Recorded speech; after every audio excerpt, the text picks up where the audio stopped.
to see if I can get your reaction to something that the Trump campaign has run. It's an ad they're running right now in the middle of these negotiations where everybody's thinking the other side has bad faith. Let's watch a little bit of it. I want to get your reaction about how this affects things.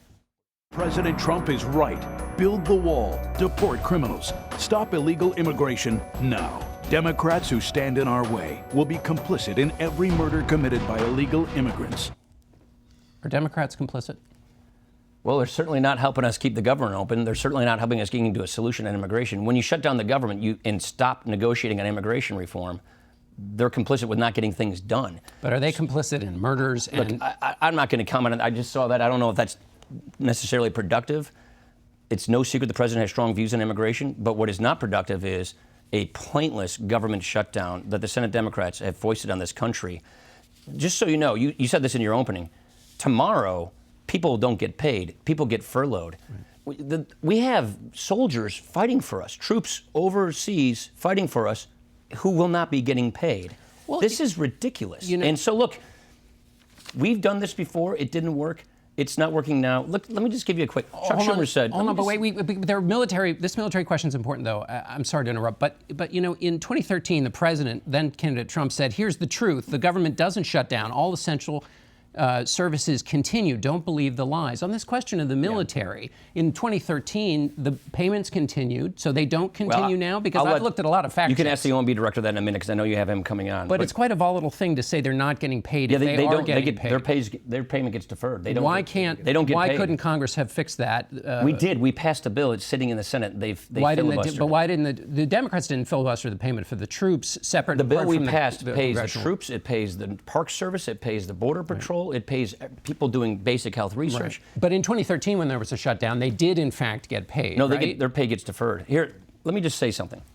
I believe in immigration reform. What if I persuaded my caucus to say, I'm going to shut down the government, I'm not going to pay our bills unless I get my way? It's a politics of idiocy, confrontation, and paralysis. That's Chuck Schumer in 2013. You're taking all the quotes I'm going to read. I know you were. I'm saving you time. I'm trying to get answers from you. My point is, this is ridiculous.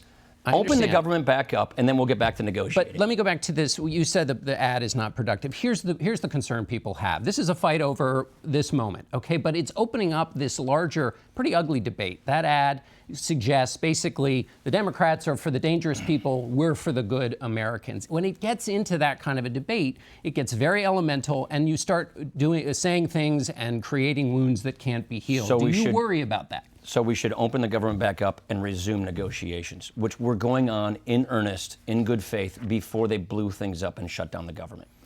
Can you give me your assessment of the president as a negotiator on this DACA question?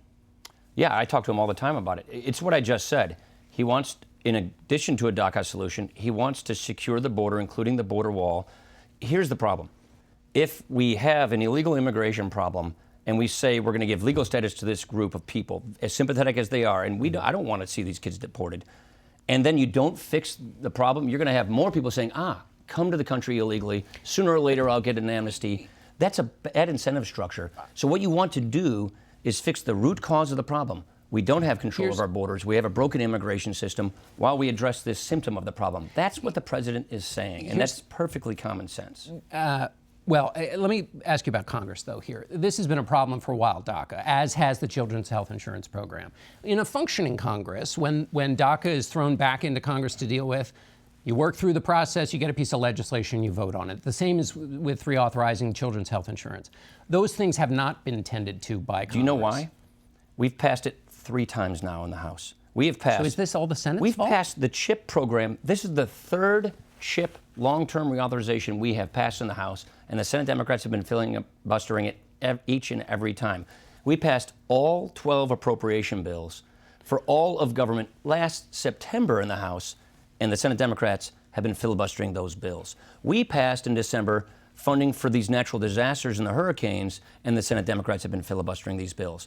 So the point I'm trying to make, John, is the Senate Democrats have chosen filibuster CHIP, filibuster appropriations, filibuster getting these things done, and then blame the dysfunction on everybody else. The point I'm trying to make is, if you want to get these problems solved, open up the government, resume negotiations, and let's solve these problems. But their argument would be, if you want to get these problems solved in a Senate where you know you need 60 votes, when you have, you need to do a little outreach and be ready. If you're going to say it's my way or the highway, why don't you just bring a bill to the floor and start appropriations? Let's take appropriations. Well, or what chip. about DACA? Why not bring something? You know, you could get a bipartisan majority for DACA in the House and the Senate. The president would be on his desk in minutes. Bring bills to the floor and see where they go on appropriations. Bring bills to the floor to see where they go on all these other issues. Here's the problem. The Democrats filibuster even considering these bills, and that is why we have this big pileup. And with respect to DACA, it's really important. We want to fix the root cause of the problem while we address the symptom of the problem. That's perfectly common sense. And just so you know, John, we had good faith negotiations on this issue underway until the Senate Democrats chose to shut down the government. Democrats can speak for themselves, but their argument is they weren't in good faith. The president said, I'll take a deal. A deal was put before him, then he wouldn't take it. But on this question of DACA, why not? I would take issue with that, but go ahead. Well, there is a bipartisan agreement that could be put on the floor of the Senate. The question is whether that's one that we don't support, House. and it was an end run around the negotiations we had. So we had a negotiating format up. They brought another bill end run around it. The president doesn't support it. We don't support it. So what we're saying is, let's stick with these negotiations. We had Kevin McCarthy, the majority leader of the House, Steny Hoyer, the majority whip, Dick Durbin, the minority whip, and John Cornyn, the majority whip of the Senate. In negotiations, they try to bring some end run around it that the president he doesn't support, that we wouldn't support. We will support a bill that the president supports to fix this problem, and that means fixing this problem more comprehensively so we don't have another DACA problem 5-10 years down the road. Let me ask you a final political question. 2018, there are some retirements. Are you going to be Speaker if you have the majority in the next Congress?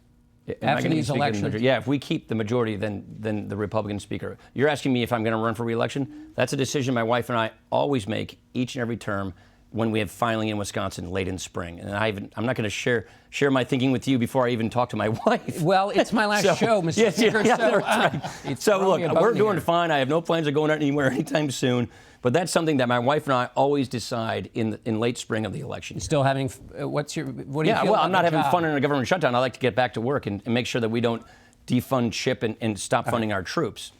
Mr. Speaker, thanks for being here. Congratulations.